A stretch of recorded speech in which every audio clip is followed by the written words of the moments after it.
What if I told you that the name Pallas Athena isn't just a title, but a haunting memory of betrayal, power, and a forgotten god whose story was buried by the victors? Welcome, seekers of myth and mystery. Myth or real?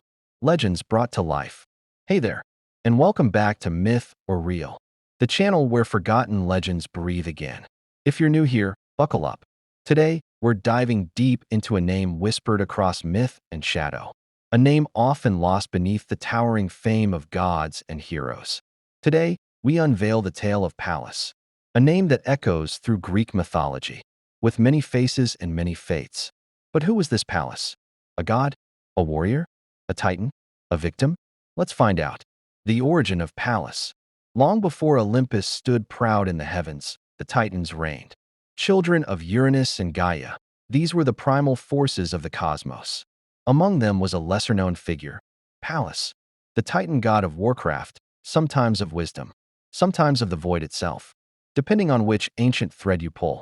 Pallas was the son of the Titan Crius and the goddess Eurybia, born of strength and strategy, of sea and stars. His siblings?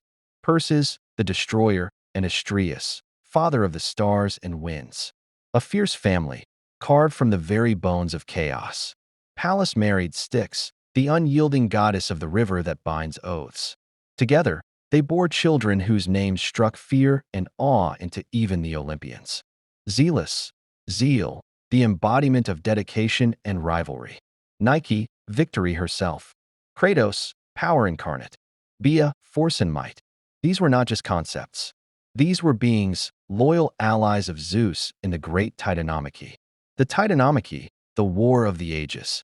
The Titanomachy, 10 years of thunder and terror. Titans versus the new gods. And Pallas? He was there, fighting alongside his kin against the rising storm of Olympus. Some versions say he stood against Zeus directly, commanding war strategy and unleashing chaos on the battlefield. A general of the old world. But history is written by the victors. And when the Titans fell, Pallas vanished from the scrolls. Defeated, imprisoned in Tartarus, perhaps, or worse, forgotten. Yet Pallas's story didn't end there. A name that lingered. Here's where things get strange. The name Pallas doesn't just belong to this titan. In fact, it appears many times in Greek mythology. Was it a name? A title? A curse? Let's talk about another Pallas. A giant this time, born from Gaia to destroy the Olympians in the Gigantomachy, the second great war of the gods. This Pallas, too, faced off against Athena, goddess of wisdom and war. And in some tales, she slayed him, skinned him, and wore his hide as armor. Brutal? Yes, but symbolic. It's said this is how she gained the name, Pallas Athena, as a badge of victory over the giants. Or perhaps, in other darker versions, as a name taken in guilt. The friend of Athena, a tragic turn. But the most tragic tale? That belongs to yet another Pallas. This time, a mortal or perhaps a lesser deity. A friend, a sister, a companion to young Athena before she was a goddess in full. They trained together, sparred together, equals in mind and might. And in one tragic duel, a mistake. Athena struck too hard. Pallas fell, dead, stricken with grief. Athena took her friend's name as her own. Pallas Athena, not as a boast, but as a memory, a wound carried forever. This version, rarely told, paints a very different image of the goddess, not just a warrior, but a haunted one. Pallas the father, the dark lineage. And yet again, the name reappears. In some traditions, Pallas is said to be the father of Eos, dawn, or even Selene, moon. Some confuse him with Pan's father, others with a Libyan war god.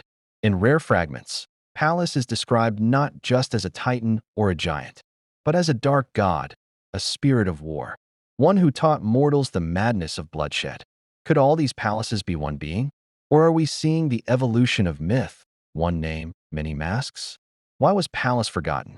So why, you may ask, if Pallas fathered gods of strength and loyalty, fought in the greatest wars, and lived on in the very name of Athena, why is he forgotten? Simple. Pallas didn't win. The Olympians rose, and the Titans fell.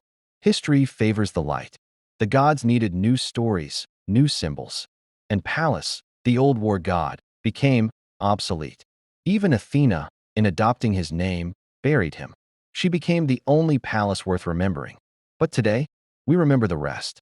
If you enjoyed this journey through time and myth, smash that like button. It helps myth or real grow and bring more forgotten legends to light. Hit subscribe. It costs you nothing, but means everything to me. And hey, drop a comment. Who's your favorite mythological character?